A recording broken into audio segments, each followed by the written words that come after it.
Em um dos prédios mais luxuosos de São Paulo, ninguém notava o zelador que limpava os corredores às 3 da manhã.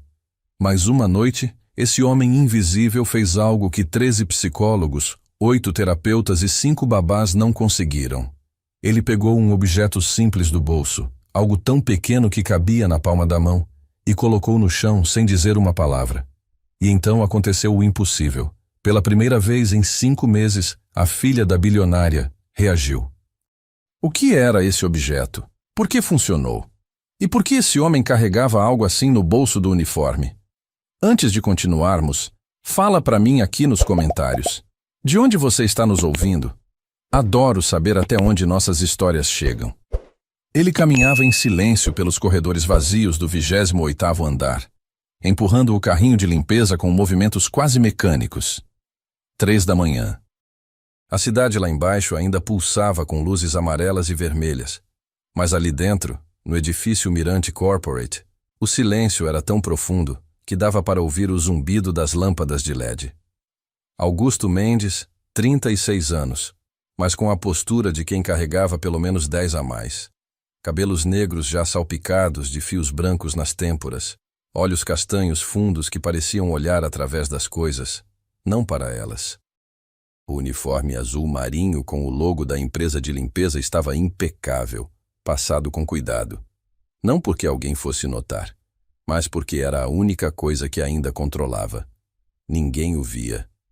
Durante 4 anos trabalhando naquele prédio, Augusto tinha se tornado parte da arquitetura, tão invisível quanto os extintores de incêndio ou as câmeras de segurança.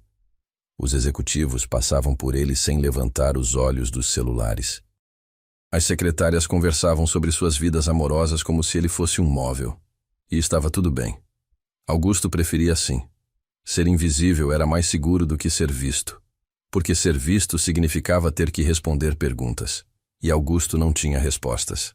Apenas silêncio e um peso constante no peito que nunca ia embora, nem quando dormia. Ele parou em frente à grande janela de vidro que dava para a Avenida Paulista. Lá embaixo, mesmo naquele horário, carros cortavam a noite. Luzes de prédios comerciais ainda acesas. São Paulo nunca dormia de verdade. Apenas cochilava entre um turno e outro. Do bolso do uniforme, Augusto tirou um pequeno objeto. Um barquinho, feito de papel machê, pintado à mão com cores suaves. Azul claro no casco, uma vela branca com detalhes dourados. Pequeno o suficiente para caber na palma da mão, mas trabalhado com uma delicadeza que não combinava com as mãos calejadas de um zelador. Ele girou o barquinho entre os dedos, observando a luz artificial refletir nas pequenas pinceladas. Fazia esses brinquedos toda noite, em seu apartamento em Itaquera. Pequenos animais de feltro, carrinhos de madeira, barquinhos de papel. Guardava todos numa caixa de sapatos embaixo da cama. Não sabia por que continuava fazendo. Talvez porque era a única forma de ainda sentir que era pai. Mesmo que Luísa não estivesse mais aqui para brincar com eles. O rádio preso ao cinto chiou. Augusto, você está no 28º? A voz rouca de Dona Conceição, a porteira noturna, invadiu o silêncio. Ele apertou o botão. Estou sim, Dona Conceição. Então fica de olho. A doutora Jéssica ainda está no escritório. E sabe como ela fica quando vê funcionário parado. Augusto sorriu de leve. Valeu pelo aviso.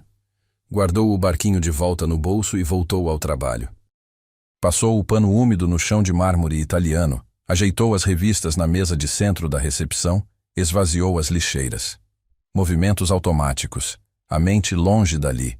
Mas então ouviu um som, um soluço abafado, vindo do corredor lateral, perto da escada de emergência. Augusto parou. Inclinou a cabeça, atento. Ouviu de novo.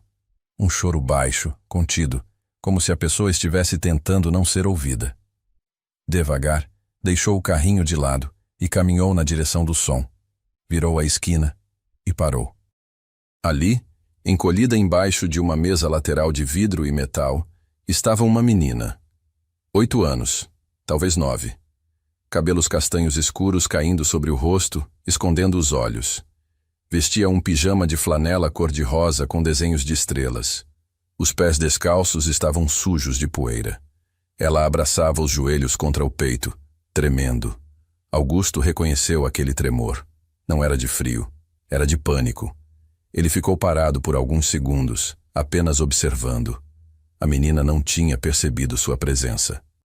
Continuava chorando baixinho, a respiração acelerada e irregular. Uma crise de ansiedade. Augusto conhecia bem os sinais. Devagar, muito devagar, ele se abaixou. Não se aproximou. Ficou a uns 3 metros de distância. Sentou-se no chão frio de mármore, de pernas cruzadas, encostando as costas na parede, e esperou. A menina levantou o rosto de repente, os olhos arregalados de susto ao vê-lo. Olhos verdes claros, molhados de lágrimas, mas vazios. Como se toda a luz tivesse sido apagada por dentro. Augusto não disse nada, não sorriu, não fez gesto nenhum. Apenas ficou ali, sentado, respirando devagar. A menina o encarou com desconfiança. Encolheu-se ainda mais, pronta para gritar ou correr. Mas Augusto não se moveu. Ficou apenas olhando para a frente, como se ela não estivesse ali. Como se estivesse apenas descansando depois do trabalho. Os segundos se arrastaram. 10, 20, 30. Aos poucos, o corpo da menina começou a relaxar. A respiração desacelerou. Ela ainda o observava, mas não com medo, com curiosidade. Quem era aquele homem estranho que não tentava tocá-la? Que não falava com voz melosa? Que não perguntava: "Está tudo bem, querida?" Augusto meteu a mão no bolso do uniforme. Tirou o barquinho de papel machê. Sem olhar para a menina, colocou o pequeno barco no chão, no meio do espaço entre os dois. Não o empurrou na direção dela. Apenas deixou ali e voltou a olhar para a frente. 5 minutos se passaram. 10. 15. A menina observava o barquinho. Inclinava a cabeça, estudando os detalhes, as cores, a vela pintada à mão. 20 minutos. 30. E então, devagar, ela estendeu a mão. Os dedos pequenos tocaram o barquinho. Hesitaram. Tocaram de novo. Finalmente ela pegou. Segurou o barquinho com as 2 mãos, como se fosse a coisa mais preciosa do mundo. Passou os dedos pela superfície lisa. Olhou para a vela, para as cores. Augusto continuou sem se mover. Mas por dentro, algo se mexeu. Algo que estava adormecido há 4 anos. A menina segurou o barquinho contra o peito e parou de tremer. Foi quando Augusto ouviu os passos apressados vindo do corredor principal. Saltos altos batendo com força no mármore. Uma voz feminina, tensa, autoritária. "Júlia, Júlia, onde você está?" A menina encolheu-se de novo ao ouvir a voz. Escondeu o barquinho nas costas. Augusto levantou-se devagar, dando espaço. Afastou-se alguns passos. E então ela apareceu. Jéssica Cavalcante. 39 anos, mas parecendo carregar o peso de 60.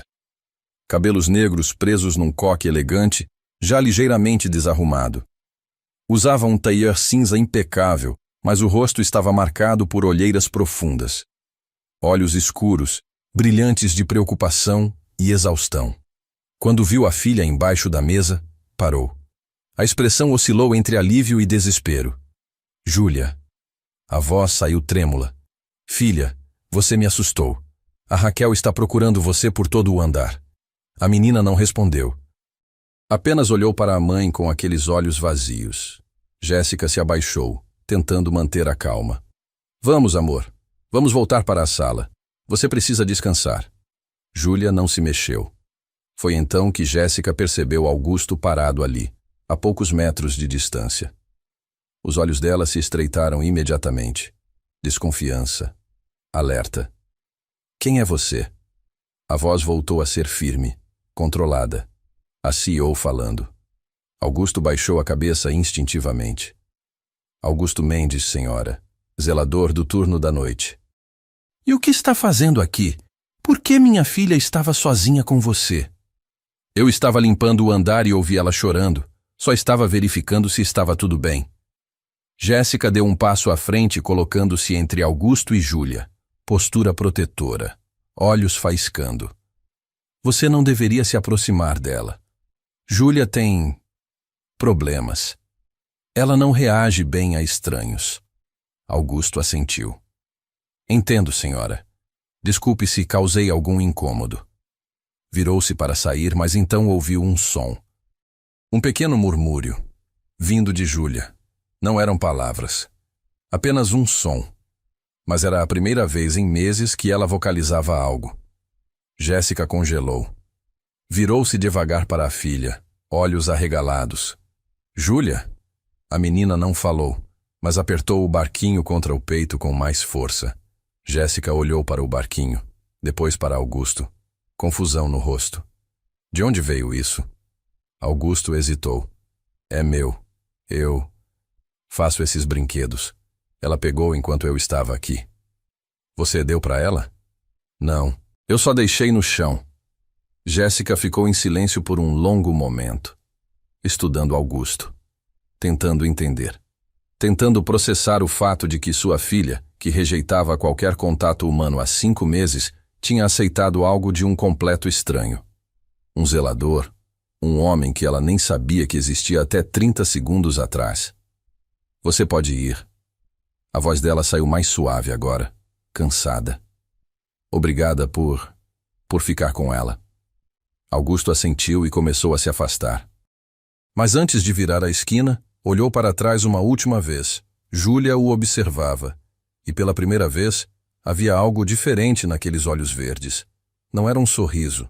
Não era confiança. Mas era uma fagulha. Minúscula. Frágil.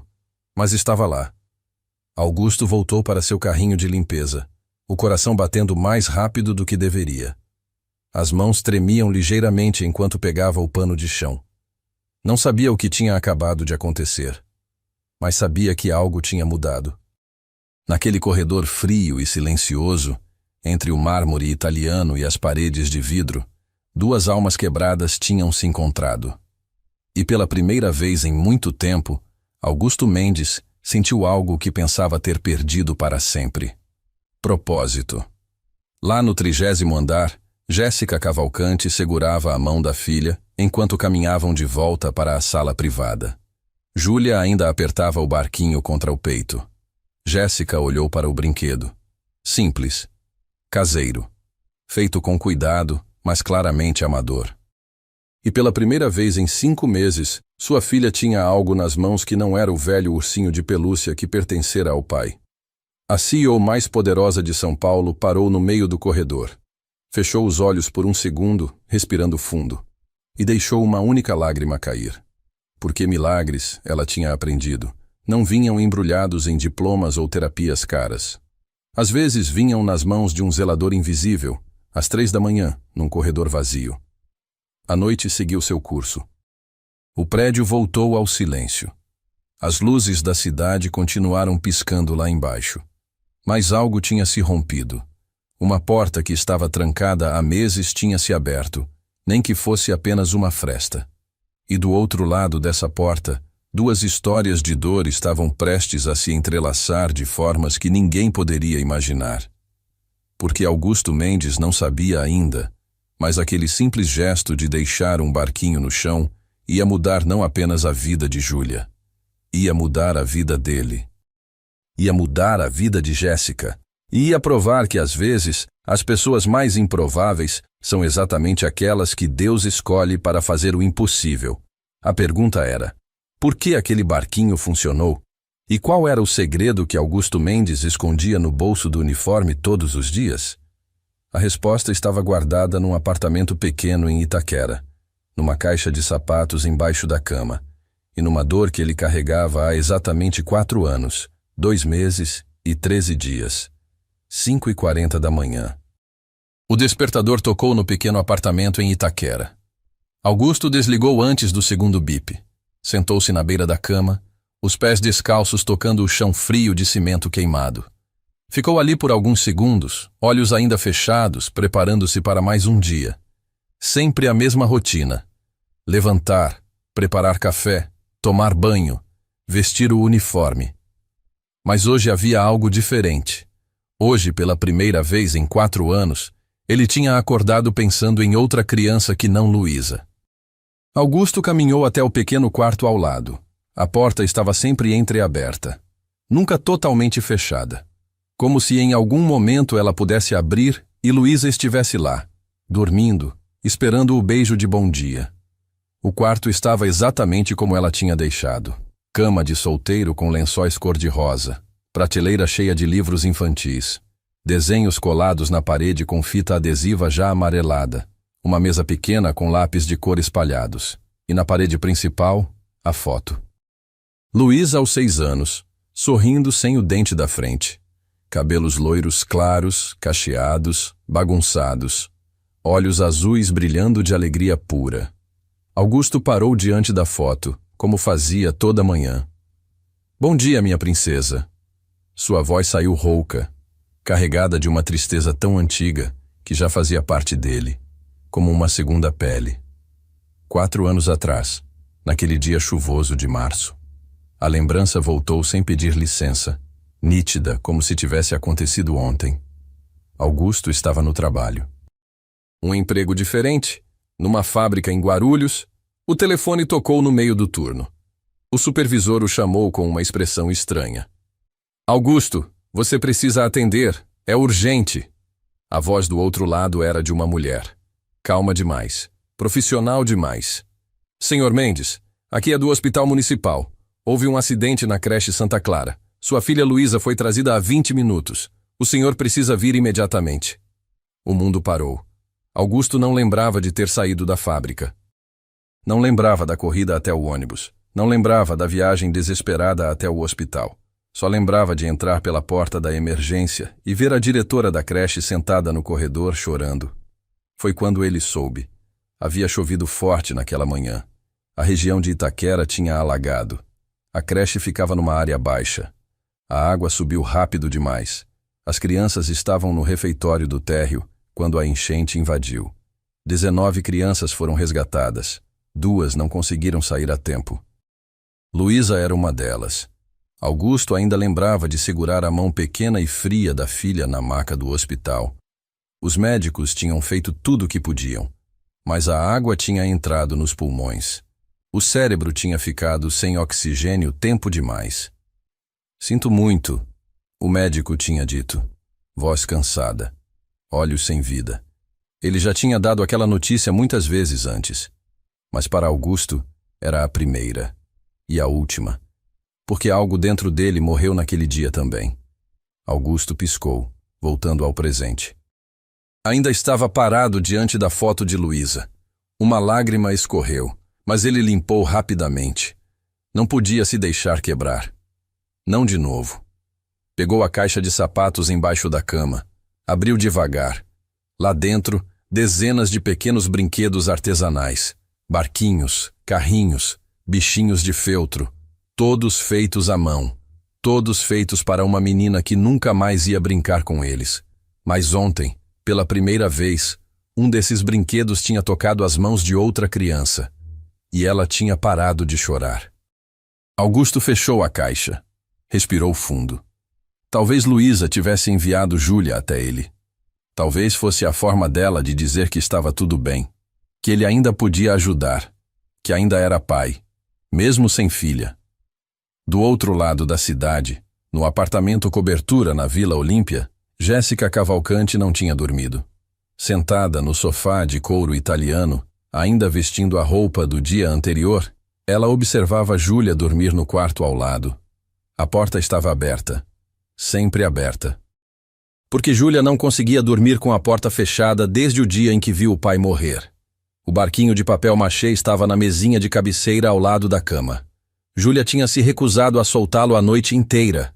Só largou quando finalmente pegou no sono, exausta de tanto chorar. Jéssica olhou para o brinquedo. Simples. Caseiro. Feito com cuidado, mas não profissional.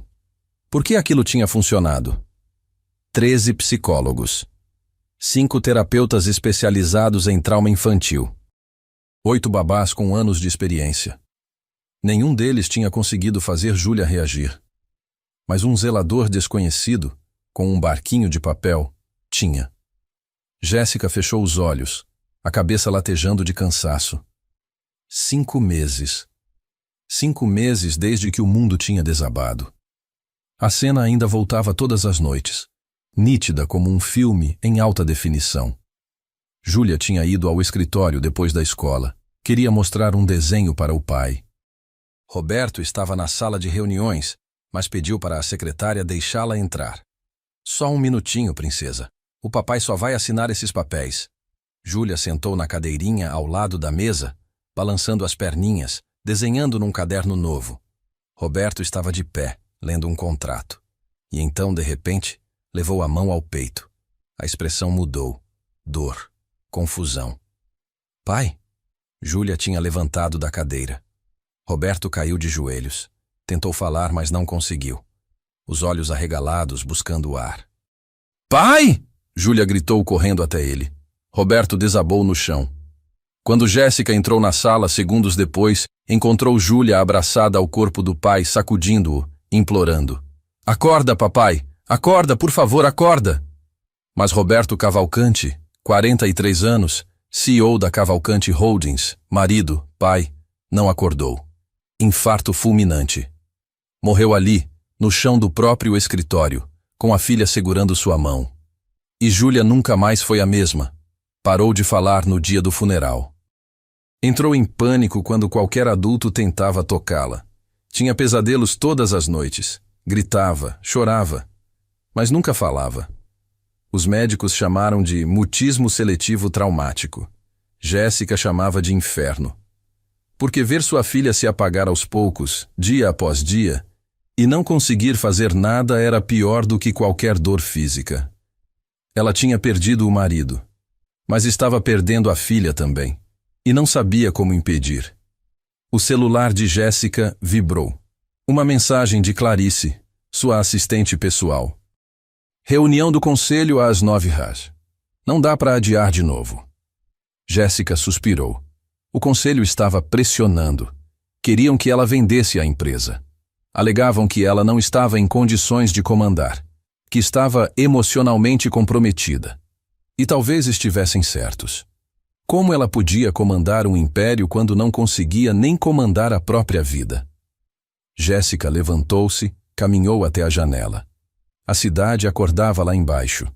Trânsito começando a engarrafar. Pessoas correndo para o metrô. Todos com suas vidas, seus problemas, suas rotinas. Ninguém sabia que a mulher mais poderosa de São Paulo estava se despedaçando em silêncio. E então, ela pensou no zelador. Augusto. Ele não tinha tentado abraçar Júlia. Não tinha falado com voz melosa. Não tinha prometido que tudo ia ficar bem. Ele só tinha ficado ali, em silêncio. Como se entendesse que, às vezes, palavras não servem para nada. Jéssica pegou o laptop. Abriu o sistema interno da empresa. Digitou Augusto Mendes no campo de busca. A ficha apareceu. Funcionário da Clean Corp Solutions, empresa terceirizada. 4 anos de serviço no edifício Mirante. Nenhuma advertência. Nenhuma reclamação. Avaliações sempre positivas, mas genéricas. Pontual, discreto, eficiente. Nada sobre sua vida pessoal. Endereço registrado em Itaquera. Jéssica olhou para a tela por um longo momento. E então tomou uma decisão. Ela precisava entender quem era aquele homem. E por que ele tinha conseguido alcançar sua filha quando ninguém mais conseguiu. 3 noites depois. Augusto estava limpando o 28º andar novamente. Mesma rotina, mesmo horário, mesma invisibilidade. Mas dessa vez, quando passou pelo corredor lateral, parou.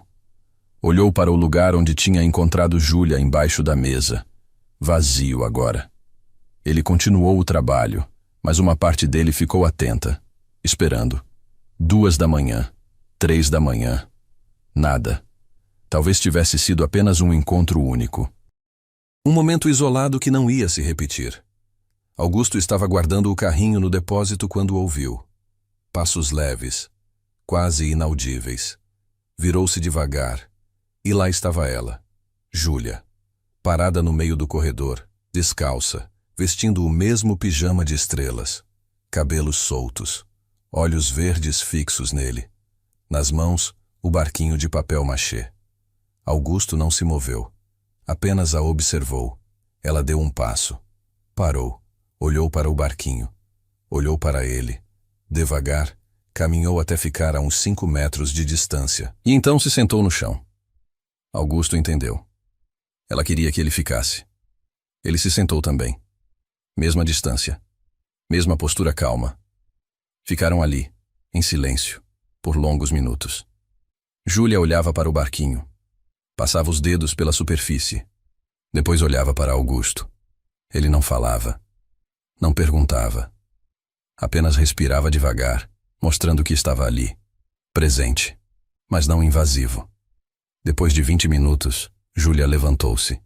Caminhou de volta para o corredor. Parou antes de virar a esquina.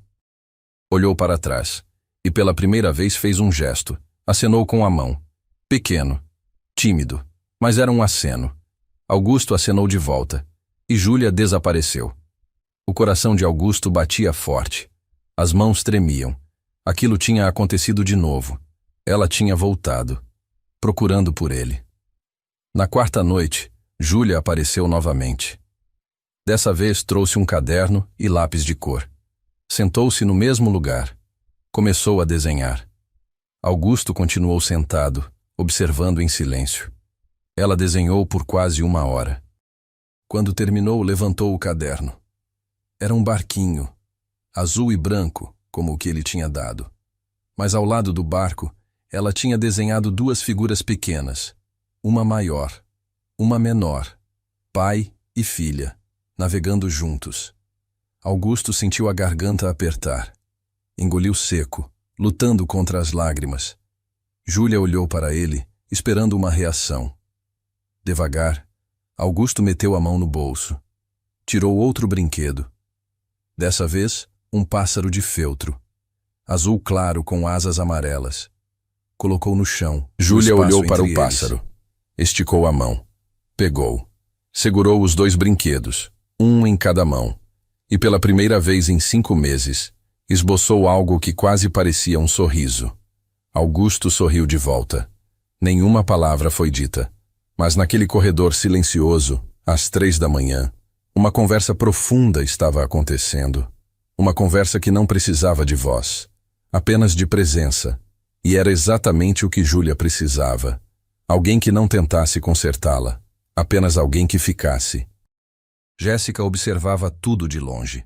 Escondida atrás da porta entreaberta do escritório, ela via os encontros noturnos entre sua filha e o zelador. A primeira vez, tinha sentido pânico.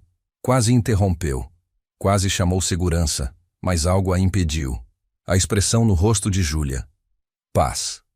Pela primeira vez em meses, sua filha parecia em paz. Então Jéssica ficou observando, noite após noite. E começou a entender. Aquele homem não estava tentando curar Júlia. Ele estava apenas compartilhando a dor com ela. E de alguma forma, isso era mais poderoso do que qualquer terapia. Porque Júlia não precisava de alguém que tivesse respostas. Ela precisava de alguém que entendesse que algumas perguntas não têm resposta. E Augusto entendia. Jéssica podia ver nos olhos dele. Ele também carregava algo pesado. Algo que o fazia entender a dor de uma criança que perdeu o pai. E Jéssica precisava descobrir o quê. Na manhã seguinte, Jéssica pediu que Clarice investigasse.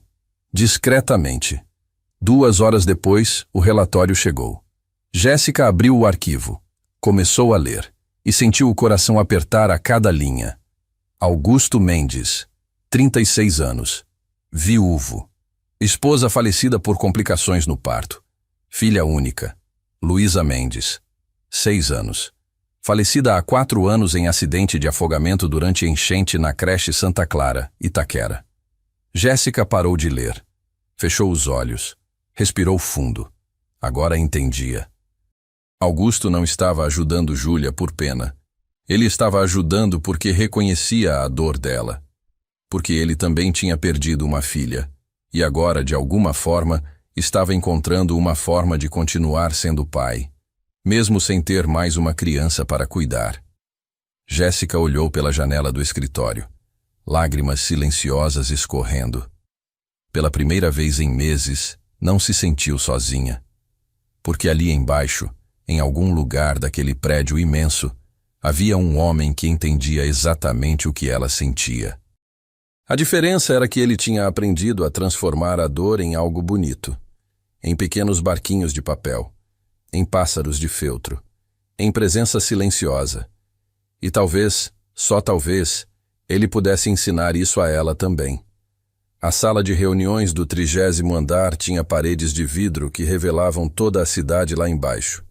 Mas naquele momento, Jéssica só conseguia enxergar os rostos ao redor da mesa. 12 conselheiros. Todos homens. Todos com ternos caros e expressões duras. E todos olhando para ela como se fosse um problema a ser resolvido.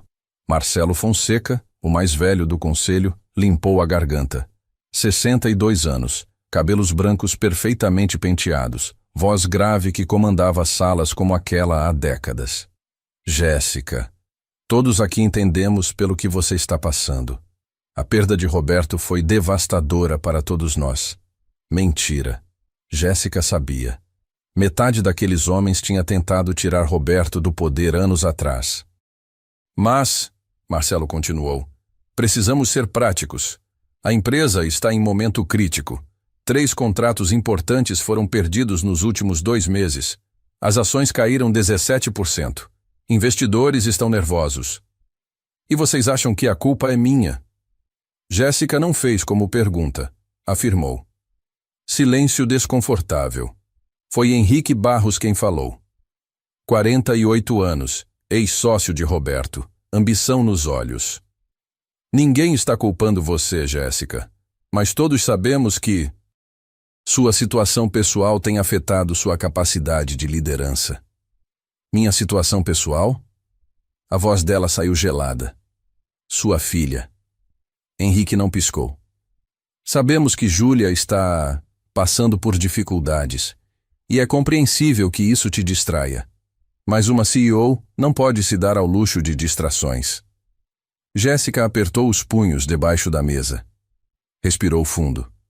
Júlia não é uma distração, ela é minha filha. Claro.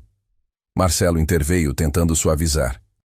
E é exatamente por isso que talvez seja melhor você tirar um tempo, cuidar dela, deixar a empresa em mãos mais estáveis. Aí estava o verdadeiro motivo daquela reunião. Eles queriam tirá-la do poder. Jéssica olhou ao redor da mesa. Viu a verdade nos olhos de cada um. Estavam esperando ela desmoronar. Esperando uma desculpa para afastá-la. E Júlia, sua filha quebrada, era a desculpa perfeita. Não vou renunciar. A voz de Jéssica saiu firme, controlada. Roberto construiu essa empresa. E eu vou continuar o legado dele, com ou sem o apoio de vocês.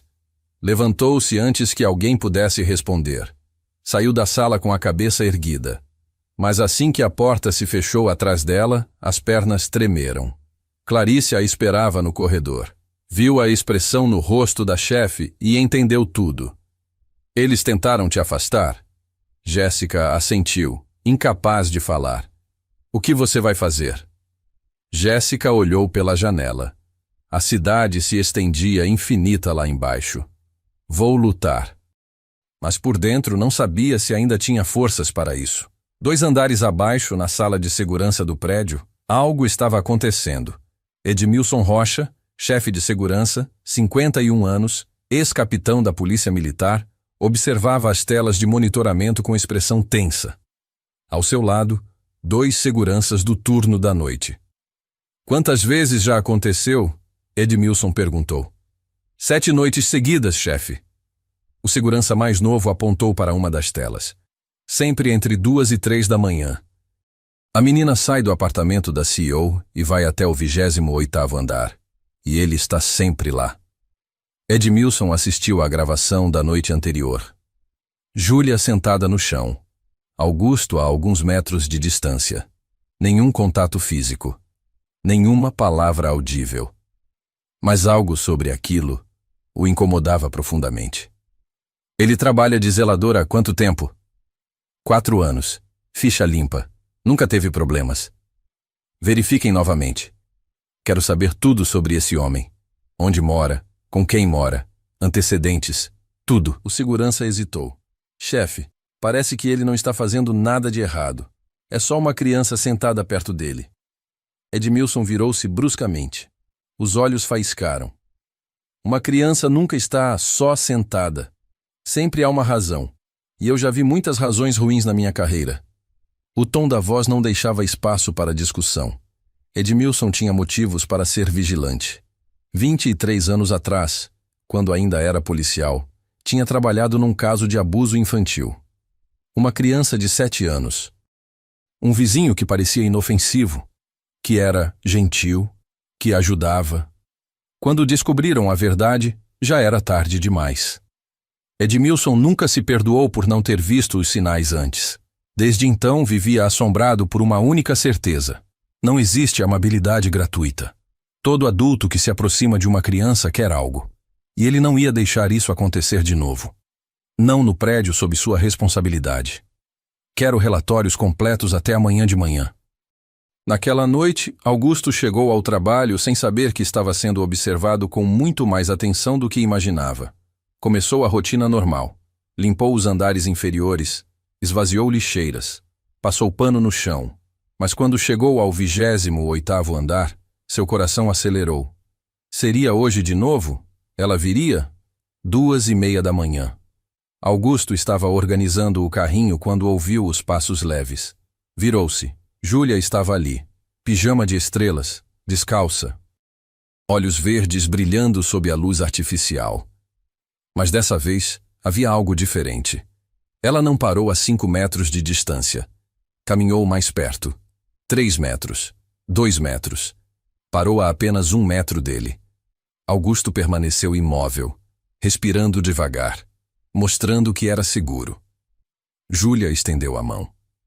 Nela, um desenho dobrado. Augusto pegou com cuidado. Abriu devagar. Era um desenho de 2 pessoas. Uma alta, uma pequena. Segurando um barquinho juntas.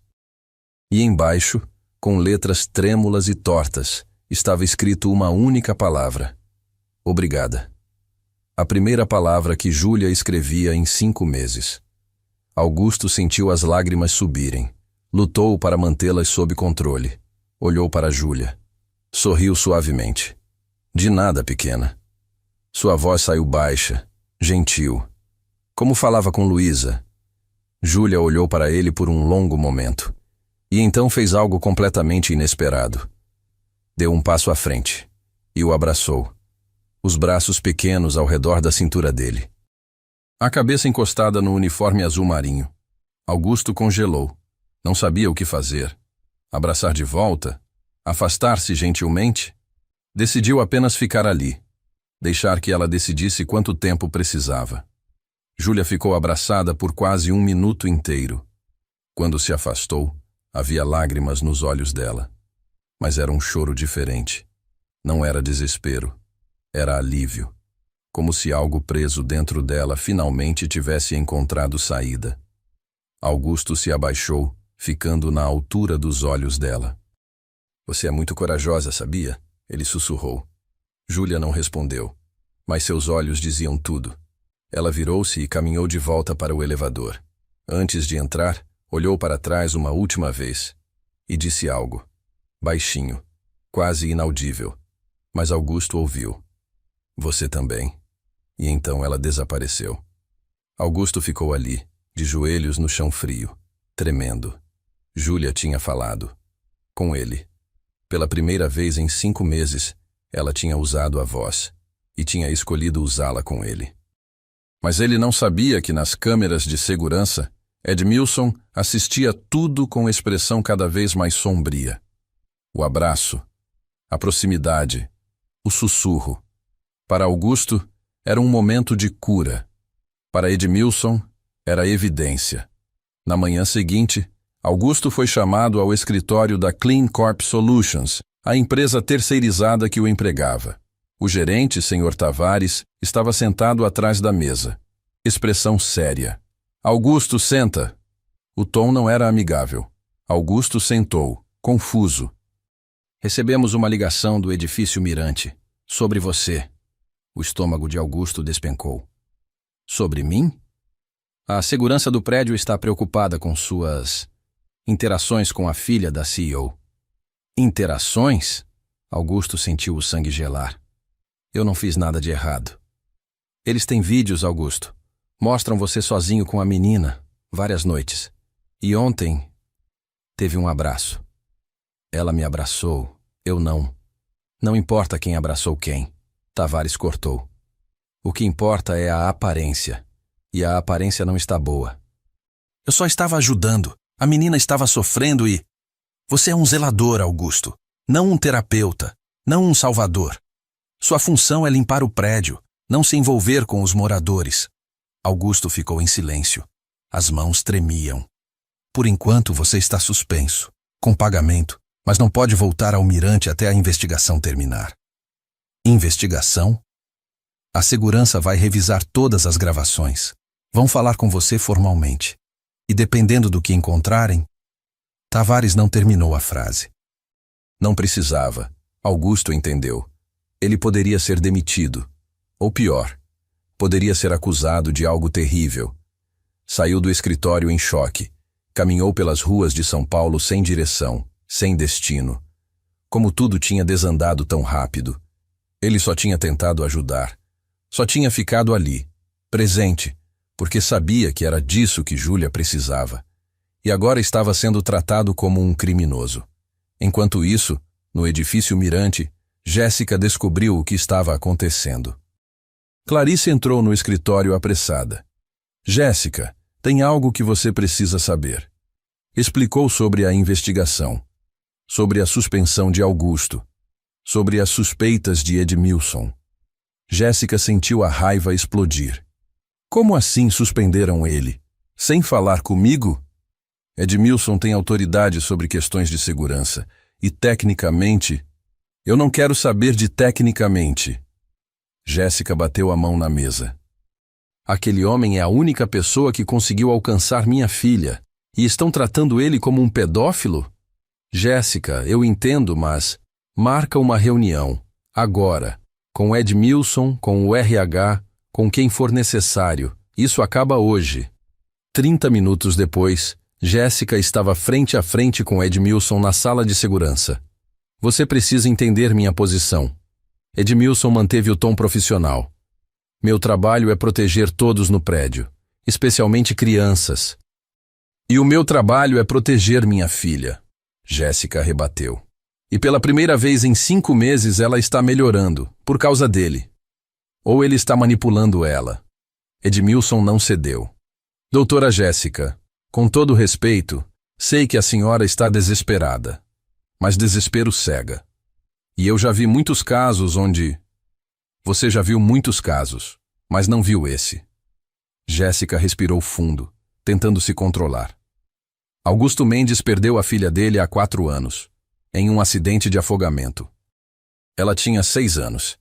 Ele não está manipulando Júlia. Ele está compartilhando a dor com ela. Edmilson piscou. Não esperava aquela informação.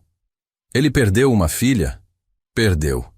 E desde então faz pequenos brinquedos artesanais, como forma de processar o luto. Jéssica pegou o celular, mostrou uma foto do barquinho. Foi um desses brinquedos que fez Júlia reagir pela primeira vez. Edmilson olhou para a foto, depois para Jéssica. A certeza no rosto dele começou a rachar. Eu... não sabia disso. Pois deveria ter investigado melhor antes de destruir a vida de um homem inocente. O silêncio pesou. Edmilson passou a mão pelo rosto. Cansado. Velho demais para aquilo. Eu cometi um erro uma vez. Há muito tempo. Deixei passar algo que não deveria. Uma criança sofreu por causa disso. Sua voz saiu rouca. Desde então, prometi que nunca mais ia deixar passar nada. Jéssica viu a dor nos olhos dele. E entendeu. Edmilson não estava sendo cruel. Estava sendo assombrado. Eu entendo. Ela suavizou o tom. Mas às vezes, quando ficamos obcecados em impedir o mal, acabamos impedindo o bem também. Edmilson ficou em silêncio por um longo momento. Finalmente assentiu. Vou cancelar a investigação. E vou pedir desculpas a ele pessoalmente. Jéssica suspirou aliviada. Mas então Clarice entrou correndo na sala, o rosto pálido. Jéssica, você precisa vir. Agora. O que foi? É Júlia. Ela está tendo uma crise, a pior até agora. O sangue de Jéssica gelou. Correu para o apartamento. Edmilson e Clarice atrás. Quando encontraram Júlia no chão da sala, encolhida, gritando. A babá tentava acalmá-la, mas Júlia a empurrava com violência. Saia! Saia! Eu quero ele! Eu quero o tio Augusto! Jéssica correu até a filha, tentou segurá-la, mas Júlia gritou ainda mais alto. Não! Eu quero o tio Augusto! Cadê ele? Por que ele não vem? Ela estava hiperventilando, olhos arregalados, perdendo o controle. Jéssica olhou para Clarice desesperada. Liga para ele. Agora. Diz que é urgente. Clarice pegou o telefone. Procurou o número de Augusto no sistema. Enquanto isso, Júlia continuava gritando, batendo no chão, arranhando o próprio braço. Jéssica segurou as mãos dela, lágrimas escorrendo. Filha, por favor, eu estou aqui. Mamãe está aqui. Mas Júlia sacudia a cabeça violentamente. Eu quero ele. Por que você mandou ele embora? Você sempre manda todo mundo embora. As palavras acertaram Jéssica como socos. Júlia tinha razão. Todos os terapeutas, todas as babás, todos que tentaram ajudar. Jéssica tinha deixado todos irem embora, porque nenhum deles estava funcionando. Mas Augusto estava, e ela tinha deixado que o tirassem também. O telefone de Clarice tocou. Ela atendeu. Ouviu. Desligou. Ele está vindo. Disse que chega em 20 minutos. Júlia ouviu. Parou de gritar. A respiração ainda acelerada, o corpo ainda tremendo. Mas ela parou. Ele vem? A voz saiu pequena, quebrada. Vem, meu amor. Jéssica abraçou a filha com força. Ele está vindo. E pela primeira vez na vida, Jéssica Cavalcante, a mulher que sempre teve todas as respostas, percebeu uma verdade devastadora. Ela não era suficiente. Não importava quanto amasse a filha. Não importava quanto poder tivesse. Júlia precisava de algo que ela não podia dar. Precisava de alguém que entendia a dor da forma certa. Alguém que tinha perdido também. Alguém que não tentava consertar. Apenas alguém que ficava. E esse alguém era Augusto. A pergunta era, o que aconteceria quando ele chegasse? E mais importante, o que Jéssica estava disposta a arriscar para não perder a única pessoa que conseguia alcançar sua filha? Porque o conselho queria tirá-la do poder. A sociedade julgaria a proximidade entre um zelador e a filha de uma bilionária. E Jéssica teria que escolher. Entre proteger sua reputação ou salvar sua filha. 23 minutos. Foi o tempo que Augusto levou para atravessar São Paulo num táxi que ele não podia pagar. Quando chegou ao edifício Mirante, estava sem fôlego, cabelos desarrumados. Ainda vestia roupas comuns, não o uniforme. Parecia mais humano assim, mais vulnerável. O porteiro da recepção o reconheceu e liberou a entrada sem perguntas. Clarice já tinha avisado. Augusto entrou no elevador. Apertou o botão do 30º andar. As mãos tremiam. O que estava acontecendo com Júlia? Por que ela estava em crise? Será que ele tinha feito algo errado? As portas se abriram. Clarice o esperava no corredor, expressão tensa. Ela está na sala.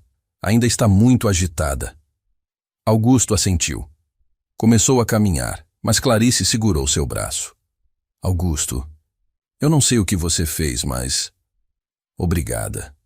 Por não desistir dela. Ele não soube o que responder. Apenas assentiu de novo.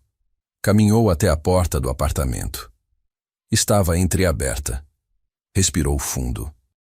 E entrou. A cena que encontrou partiu seu coração. Júlia estava sentada no chão da sala, abraçada aos joelhos, balançando o corpo para frente e para trás. Lágrimas escorriam pelo rosto, os cabelos grudados na testa suada. Ela murmurava algo baixinho, repetidamente. Ele não volta. Ninguém volta.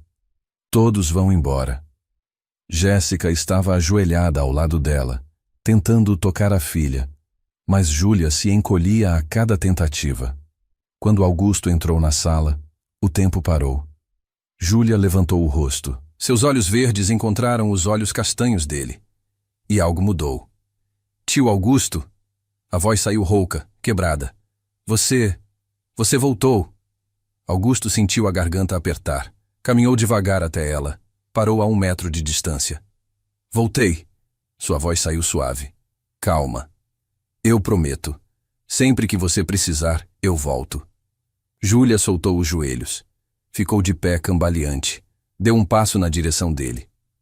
Mas você foi embora. Eu pensei que você tinha me deixado, igual o papai. As palavras vieram carregadas de uma dor tão profunda que até Jéssica, que já havia escutado muitas coisas terríveis, sentiu o peito apertar. Augusto se abaixou, ficando na altura dos olhos de Júlia. Eu não fui embora porque quis, pequena. Aconteceram algumas coisas de adultos, mas eu nunca ia te deixar de propósito. Promete? Prometo. Júlia olhou para ele por um longo momento, como se estivesse medindo a verdade nas palavras dele. E então se jogou nos braços de Augusto. Abraçou com força, enterrou o rosto no ombro dele e começou a chorar. Não um choro silencioso, um choro alto, profundo, devastador. O choro que ela tinha segurado por 5 meses. Augusto a segurou firme. Deixou que ela chorasse.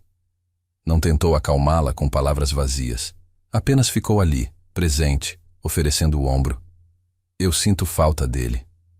Júlia soluçou entre as lágrimas. Eu sinto tanta falta do meu pai. Eu sei, pequena. Eu sei. Por que ele foi embora? Por que ele me deixou? Augusto respirou fundo. Sentiu suas próprias lágrimas começarem a cair. Ele não quis ir embora, Júlia. Às vezes as pessoas que a gente ama precisam partir. Não porque querem, mas porque é a hora delas. E dói muito. Dói tanto que parece que a gente nunca vai conseguir respirar direito de novo. Júlia se afastou um pouco, olhando para ele com olhos vermelhos. Você também sente falta de alguém? Augusto assentiu, as lágrimas escorrendo livremente agora. Sinto, da minha filha, Luísa. Ela tinha quase a sua idade quando partiu. Júlia ficou em silêncio, processando aquilo. Ela era sua princesa? Era, minha princesinha. E você ainda chora por ela? Todo dia. Augusto sorriu através das lágrimas. Mas sabe o que eu aprendi, Júlia? Chorar não é fraqueza. Chorar é o coração falando. É ele dizendo, eu amei essa pessoa. E mesmo que ela não esteja mais aqui, o amor continua. Júlia segurou as mãos dele. O amor continua? Continua. Sempre. Seu pai ainda te ama, Júlia. Mesmo que ele não esteja aqui, o amor dele por você nunca foi embora.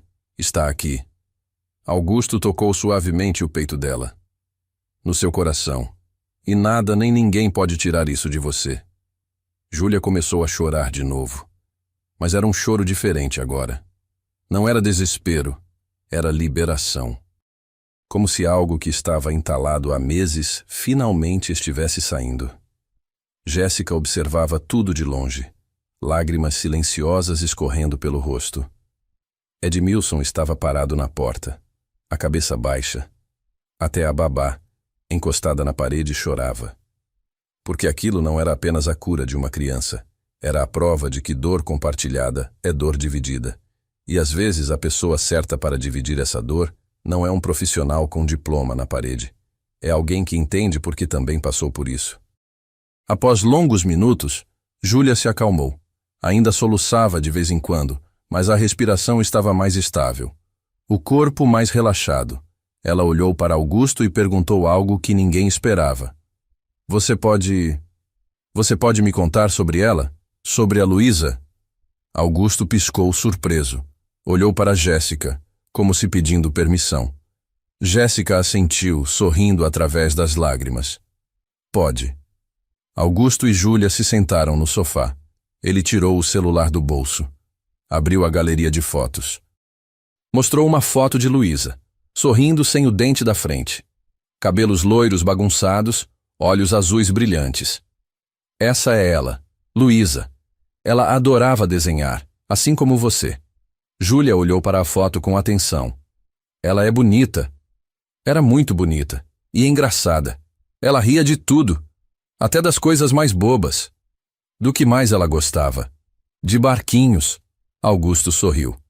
Ela adorava barquinhos de papel.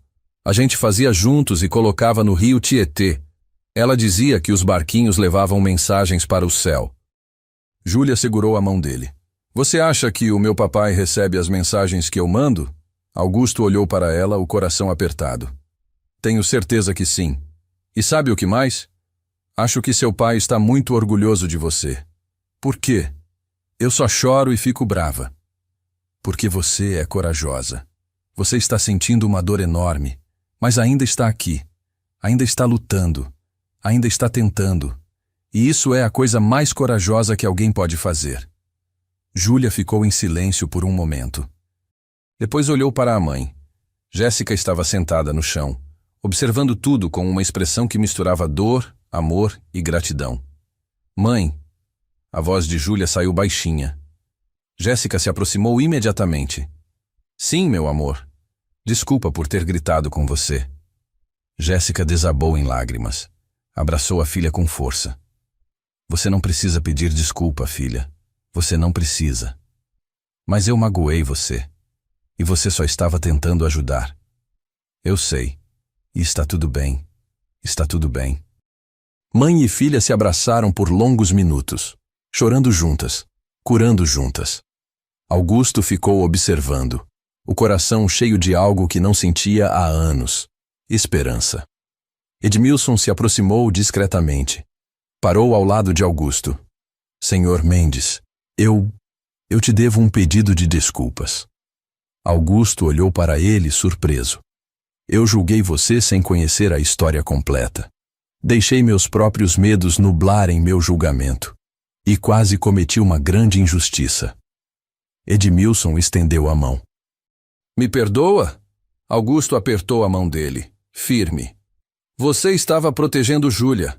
Não há nada a perdoar. Edmilson assentiu, os olhos marejados. Você é um homem bom, Augusto.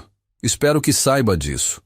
Augusto não respondeu, apenas sorriu de leve, porque pela primeira vez em 4 anos ele estava começando a acreditar nisso. 2 semanas depois. A vida tinha voltado a um novo ritmo, não o ritmo antigo de antes das tragédias, mas um ritmo novo, construído sobre cicatrizes, mas também sobre cura. Júlia voltou à escola. Ainda tinha dias difíceis, ainda chorava, ainda sentia a falta do pai. Mas agora ela falava sobre isso, desenhava sobre isso, e aos poucos estava aprendendo que era possível carregar a dor e ainda assim viver. Jéssica enfrentou o conselho. Colocou todos os números na mesa. Mostrou que estava no controle. Mostrou que a empresa estava se recuperando. E deixou claro que não ia a lugar nenhum. Marcelo Fonseca e Henrique Barros tentaram argumentar, mas quando viram a determinação nos olhos dela, recuaram, porque Jéssica Cavalcante tinha voltado, não a mesma de antes, mas uma versão mais forte, porque agora ela sabia que força não significa nunca cair, significa levantar. E estender a mão para ajudar outros a levantar também. E Augusto? Augusto continuou trabalhando como zelador. Mas agora, 3 vezes por semana, ele passava as tardes no apartamento de Jéssica, fazendo brinquedos artesanais com Júlia. Não como funcionário, não como terapeuta, mas como amigo, como tio, como alguém que entendia. E foi numa dessas tardes que Jéssica teve uma ideia. Ela estava observando Augusto e Júlia fazerem barquinhos de papel na mesa da sala, rindo juntos, conversando sobre coisas bobas e coisas profundas, e percebeu algo. Aquilo não deveria ficar só entre eles. Outras crianças precisavam disso também.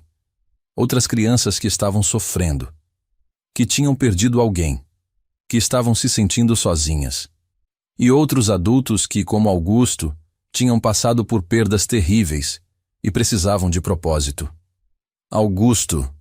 Jéssica se aproximou da mesa. Posso te fazer uma proposta? Ele olhou para ela, curioso. Claro.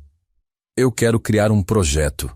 Um espaço onde crianças que passaram por perdas possam se encontrar com adultos que também passaram. Não terapia formal. Apenas presença, compartilhamento, arte, brinquedos. Os olhos de Augusto se arregalaram. Um espaço? Isso. Podemos chamar de Projeto Pequenas Pontes. Porque é isso que você faz, Augusto. Você constrói pontes entre a dor e a cura, entre o passado e o futuro. Augusto ficou em silêncio, processando. Você acha que isso pode funcionar?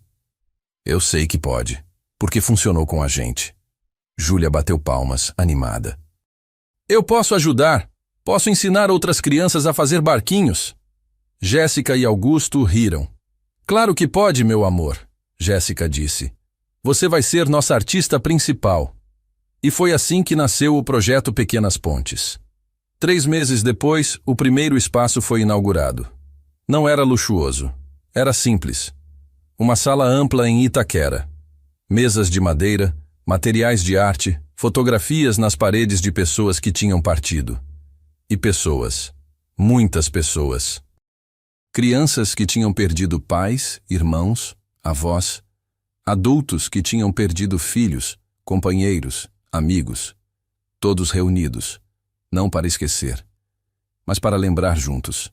Para transformar dor em arte. Em histórias. Em pequenas pontes que conectavam corações partidos. Augusto se tornou o coordenador voluntário. Jéssica financiou tudo. Júlia ajudava toda semana, ensinando outras crianças a fazer barquinhos. E Dona Conceição, a porteira do edifício Mirante, virou voluntária também.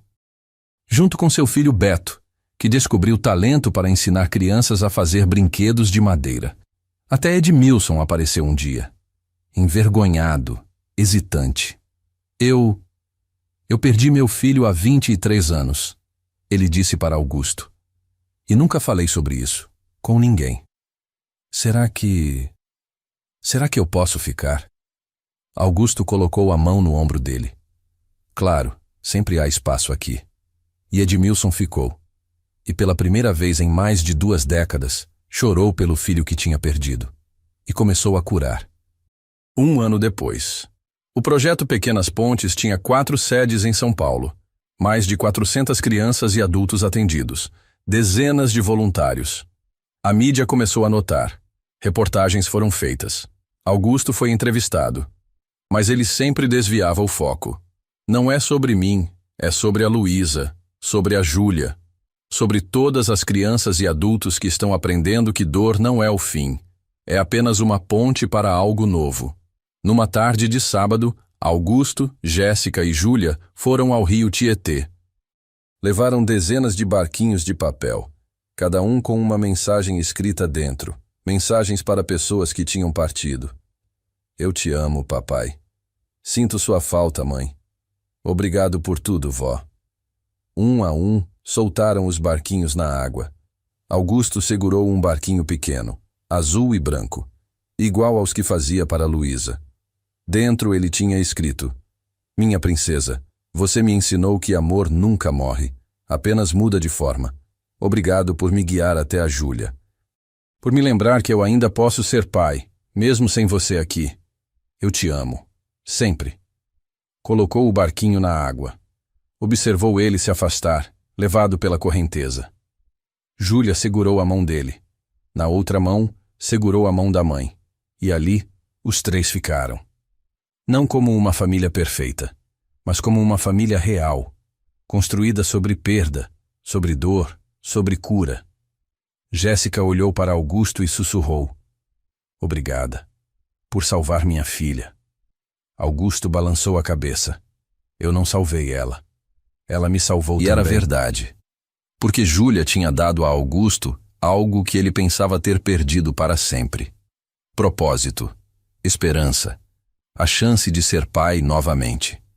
E Augusto tinha dado a Júlia algo que nenhum terapeuta conseguiu: a permissão para sentir dor e a certeza de que ela não estava sozinha nela. Hoje, o projeto Pequenas Pontes continua crescendo. Não apenas em São Paulo, mas em outras cidades também, porque dor é universal. E cura, quando compartilhada, se multiplica. Augusto Mendes não é mais o homem invisível. Ele é o tio Augusto, o homem dos barquinhos, o construtor de pontes. Jéssica Cavalcante não é mais apenas a CEO bilionária. Ela é uma mãe que aprendeu que sucesso profissional não significa nada se você perde as pessoas que ama. E Júlia? Júlia ainda sente falta do pai, ainda chora, ainda tem dias difíceis, mas agora ela sabe que é permitido sentir, é permitido chorar, é permitido lembrar. E que mesmo na dor mais profunda, há pequenas pontes que podem te levar de volta à luz. Não são pontes perfeitas. São feitas de papel, de feltro, de presença silenciosa. Mas são fortes o suficiente, porque foram construídas com a coisa mais resistente que existe: amor. Hoje, o projeto Pequenas Pontes já ajudou mais de 400 crianças em São Paulo. Augusto não é mais o zelador invisível.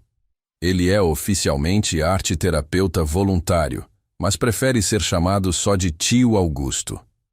Jéssica aprendeu que ser forte não significa nunca cair, significa levantar e estender a mão para quem está no chão. E Júlia? Júlia voltou a falar. Não porque esqueceu a dor, mas porque aprendeu que dor pode se transformar em ponte. Se essa história tocou seu coração, me conta nos comentários. Qual foi o momento que mais te emocionou? E se você conhece alguém que está passando por um luto difícil, compartilhe essa história. Às vezes, a pessoa só precisa saber que não está sozinha. Inscreva-se no canal e ative o sino, porque toda semana eu trago histórias reais de pessoas comuns fazendo o extraordinário. E quem sabe, a próxima história seja sobre alguém que você conhece, ou sobre você mesmo.